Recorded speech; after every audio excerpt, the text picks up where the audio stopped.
நீங்கள் பார்த்து கொண்டிருப்பது நியூஸ் 21 செய்திகள். தமிழ்நாடு செய்திகளை உடனுக்குடன் தெரிந்து கொள்ள நியூஸ் 21 செய்திகளை பாருங்கள்.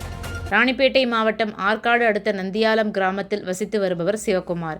யோகா ஆர்வலரான இவரும் இவர் மகள் ஜெயத்வாரகா இருவரும் சேர்ந்து பல்வேறு அறக்கட்டளைகள் தொண்டு நிறுவனங்கள் சார்பில் நடைபெற்ற யோகா விழிப்புணர்வு நிகழ்ச்சியில் பல்வேறு யோகாக்களை செய்து விழிப்புணர்வு ஏற்படுத்தி வரும் நிலையில் சர்வதேச யோகா தினமான இன்று சிவகுமார் சுமார் 6 நிமிடங்கள் தண்ணீரில் மிதந்தவாறு யோகாசனம் செய்து அனைவரையும் அசத்தினார்.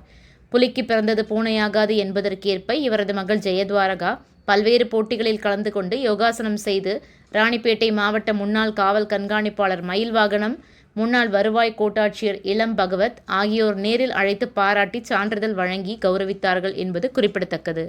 இவர்கள் இருவரையும் அப்பகுதி மக்களும் சமூக ஆர்வலர்களும் வெகுவாக பாராட்டி வருகின்றனர். நியூஸ் 21 செய்திகளுக்காக பாஸ்கர். ராணிப்பேட்டை மாவட்டம் ஆற்காடு பேருந்து நிலையத்தில் மாதந்தோறும் பௌர்ணமி அன்று அன்னதானம் வழங்கி வரும் Sri Jothilingeswarar சிவனடியா Seva public charitable trust பல்வேறு ஆன்மீக பணிகள், பள்ளி மாணவ மாணவிகளுக்கு உதவி செய்தல், மரம் நடுதல், இரத்த தான முகாம் நடத்துதல், மருத்துவ முகாம் நடத்துதல், துப்புரவு பணியாளர்களுக்கு நலத்திட்ட உதவிகள் வழங்குதல் போன்ற எண்ணற்ற பொது சேவை பணிகளை செய்து வருகின்றனர். இதில் உதவி செய்ய விருப்பமுள்ளவர்கள் தொடர்பு கொள்ளவும். நிறுவன தலைவர் ஜெய் மாருதி சரவணன், எண் 3, ராஜ முதலியார் தெரு, ஆற்காடு, ராணிப்பேட்டை மாவட்டம்.